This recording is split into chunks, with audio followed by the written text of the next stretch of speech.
ॐ तव कथामृतं तप्तजीवनं कविभिडीडितं कल्मषापहं श्रवणमंगलं श्रीमदाततं भुवि गृह्णन्ति ये भूरिदा जनाः।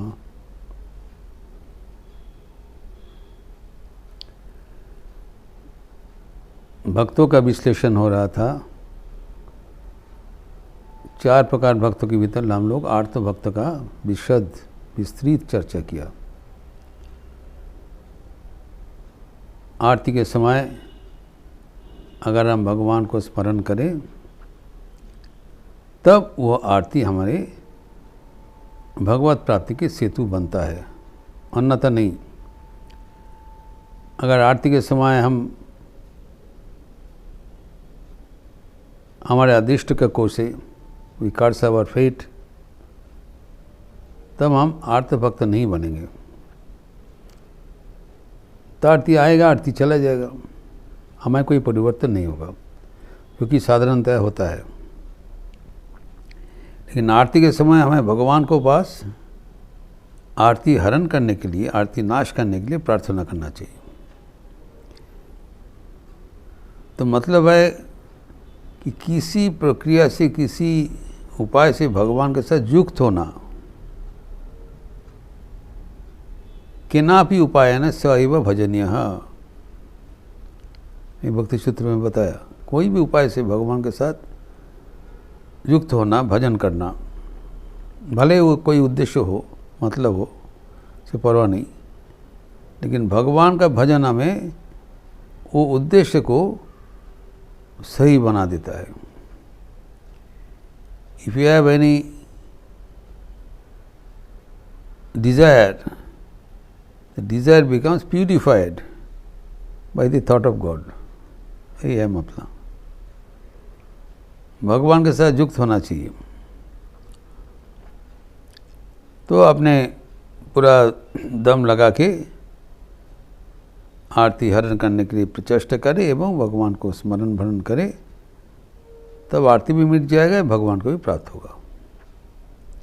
इसलिए ये सुकृति है। दूसरा जो टाइप ऑफ भक्त है वो है अर्थार्थी। अर्थार्थी के मतलब अर्थी,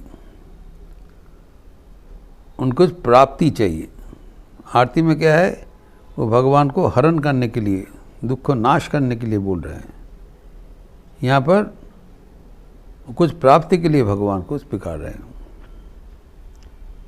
वहाँ पर कुछ खोने के लिए, दुख को हराने के लिए, दुख को खोना के लिए बोल रहे हैं। दुख को हरण कर लीजिए, मुक्त करें, और यहाँ पर अर्थ से युक्त करें, सकाम।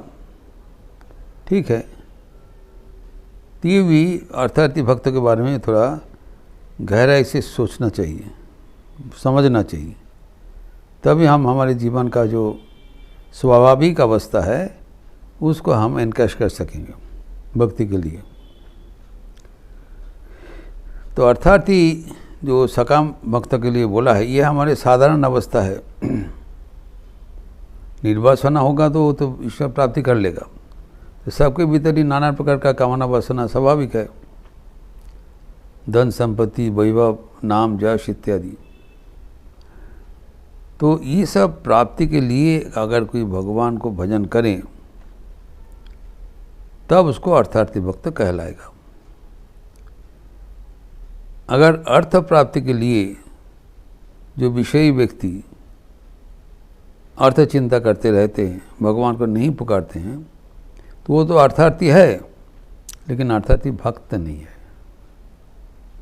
वो अर्थ की पूर्ति के लिए जो चेष्टा करेगा, उससे फ़ायदा क्या होगा, अर्थ प्राप्ति होगा, लेकिन अर्थ प्राप्ति के साथ साथ और अर्थ पाने के लिए तृष्णा रह जाएगा। तृष्णा न जीर्णा भय में बजीर्णा। तो अर्थ चाहा, अर्थ प्राप्ति के लिए बहुत प्रचेष्टा किया, प्रभुत अर्थ में मिला, उसके बाद और अर्थ चाहने का तृष्णा रह गया। सो अर्थार्थी भक्त, जो अर्थ भक्त नहीं है, जो अर्थार्थी है, वो और अर्थ पाते हुए वो एक हताशा का शिकार बन जाता है। जितना भी अर्थ प्राप्त करे उसमें शेष नहीं है। पथेर शेष कोथाय शेष कोथाय की आचे शेषे एतो कामना एतो वासना कोथाय मेशे कोथाय एसे मेशे।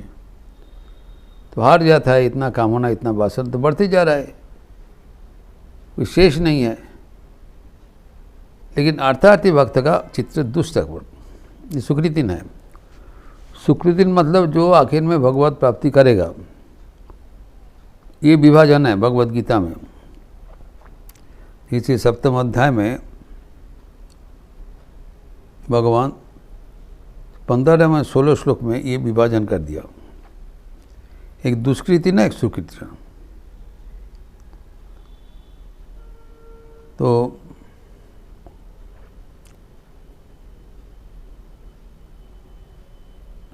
जो दुष्कृतिन है वो हमें भजन नहीं करता है।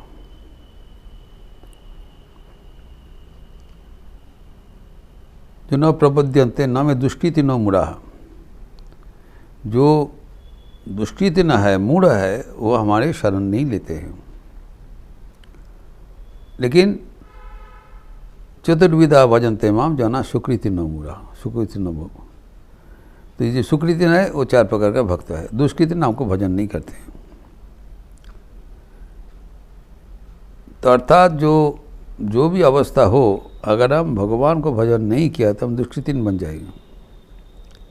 भगवान को भजन किया सुकृतिन बनेगा, भले ही उसका मतलब दूसरा है। लेकिन भगवान भजन करने के क्या होता है, मतलब का संशोधन हो जाता है। यही फायदा है। हमारा जो कामना वासना है वो प्रेम में रूपांतरित हो जाता है।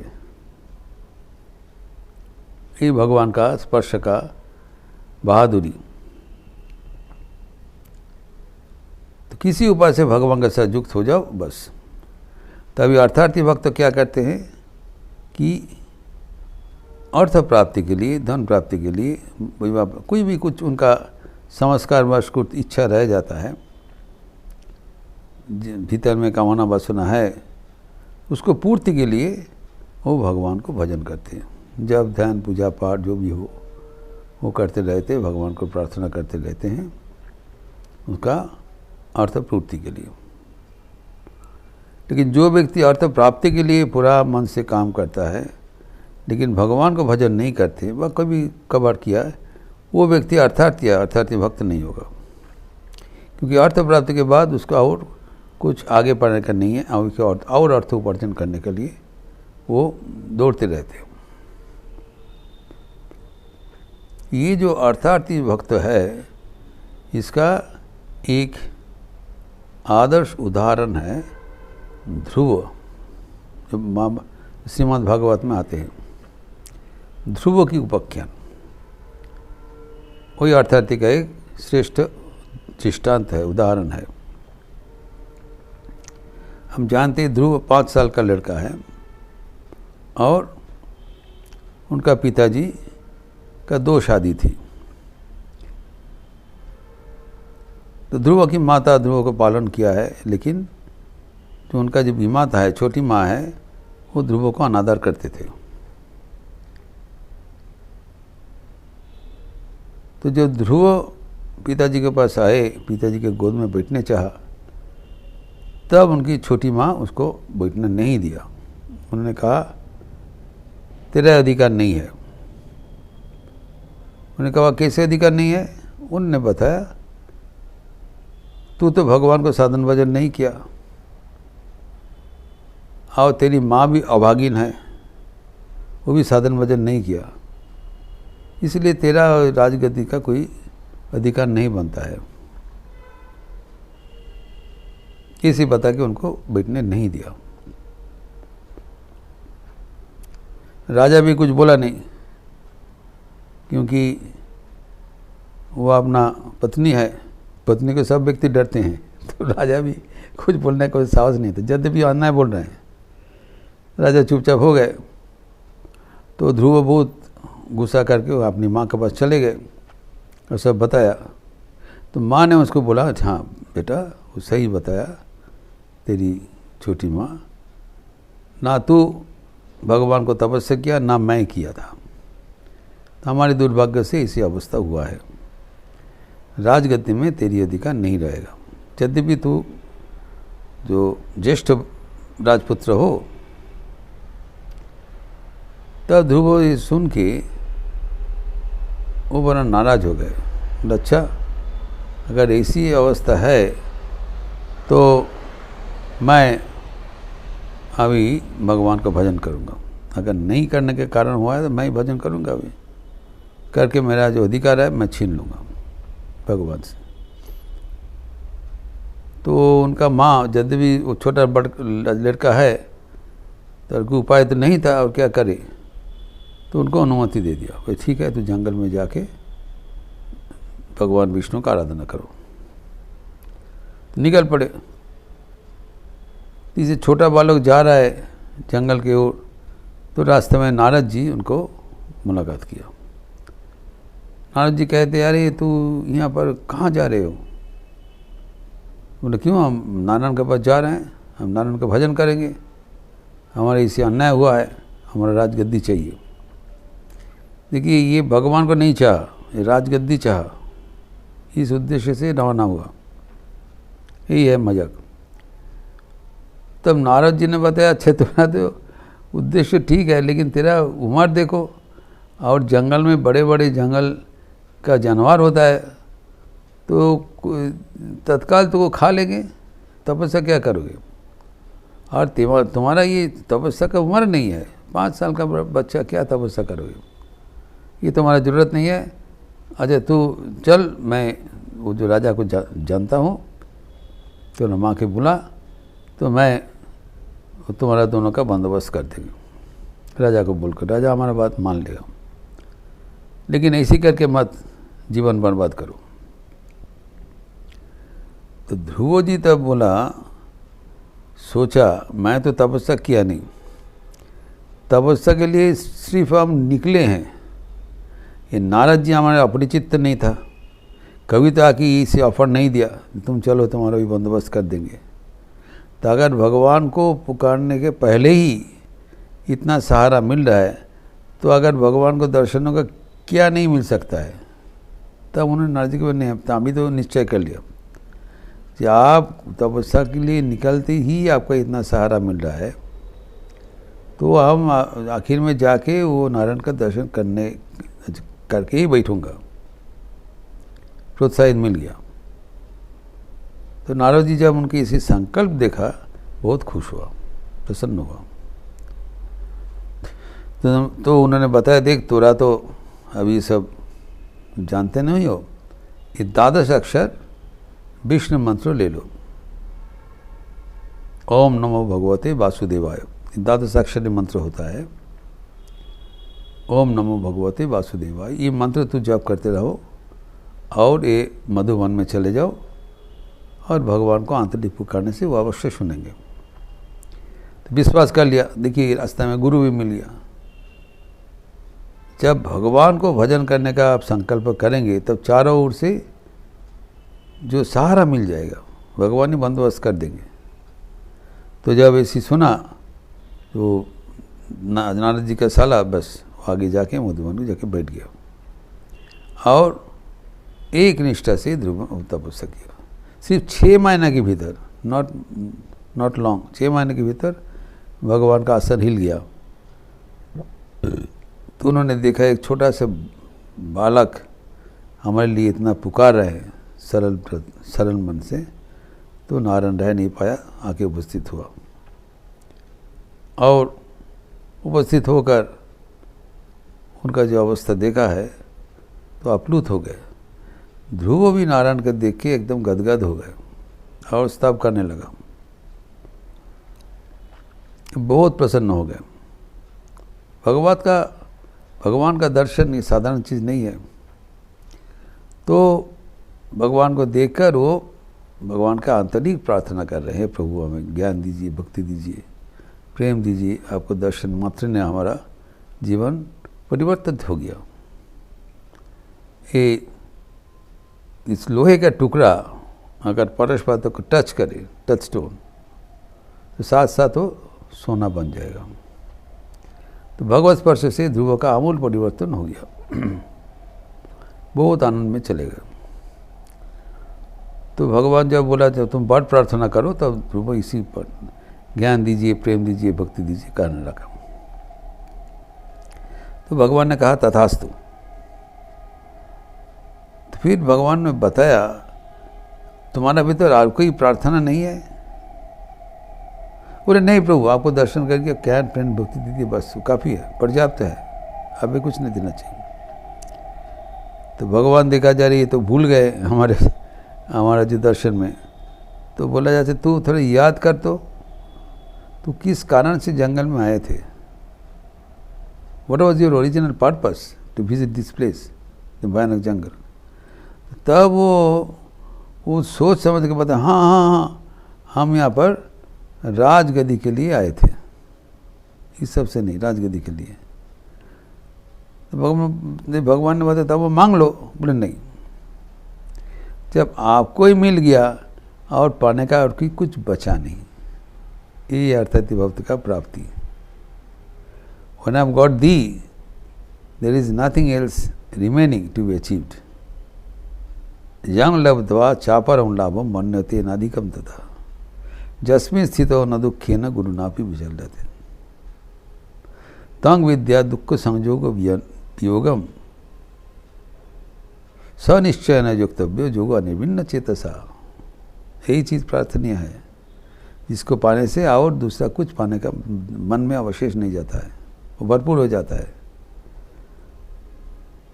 तो ध्रुव ने ऐसी भगवान को दर्शन मात्र में भरपूर हो गए और कुछ उन्होंने मांगने की इच्छा नहीं रहा। लेकिन भगवान अंतर्यामी है, भगवान मजबूर हो के हमें सब चीज़ देने के लिए तैयार बैठता है, because he loves us. Even if we do not want, he will give in abundance for his satisfaction. जो प्यारा है, प्रेमिक है, उसको भरपूर कर देने के लिए हम मजबूर हो जाते हैं और भी देना चाहते हैं। तो इसी ध्रुव के ऊपर उनका बहुत ही प्यारा उछल गया और उन्होंने जब देख रहा है कुछ नहीं प्रार्थना कर रहे हैं, तब ध्रुव को बारंबार पूछ रहे हैं, जस्ट टू टेस्ट हिम। ध्रुव ने अनेक प्रयास करके आखिर में उसकी याद आया जो हम राजगद्दी के लिए यहाँ पर आए थे। तो बोला हाँ, इसी उद्देश्य से आए थे, लेकिन वो अभी that is become redundant in my life, और ज़रूरत नहीं, आपको प्राप्ति हो गया, सब कुछ हो गया। तो भगवान बोला नहीं, जब उसके लिए ओरिजिनल आए थे पहले तुमको तो वही मिलेगा। कृपा करके उसको ध्यान कर दिया। तो ये अर्थार्थी भक्त का जो ऐसी प्राप्ति है वह है पारमार्थिक प्राप्ति। यद्यपि धन के लिए, प्रतिपत्ति के लिए, सम्मान के लिए वो तपस्या शुरू किया था, लेकिन जैसे जैसे वो भगवान के ओर आगे बढ़े वैसे वैसे उनके मन में संस्कृत हो जाते हैं, उनका मन शुद्ध पवित्र हो जाते हैं, एवं accordingly he attains ultimately the vision of God. ये अर्थार्थी भक्त का चरित्र है जो भगवान को पास कुछ सकाम चीज़ प्रार्थना करने के लिए गए, लेकिन आखिर में वो सकाम चीज़ सकाम का जहाँ पर है वहाँ रह गया, but this person realises God. इस प्रसंग और भी हम आगे बढ़ाते हुए चर्चा करेंगे, जो कि आपकी बार होगा। ओम शांति शांति शांति। हरि ओम तत्सत। श्री राम कृष्णार्पणमस्तु।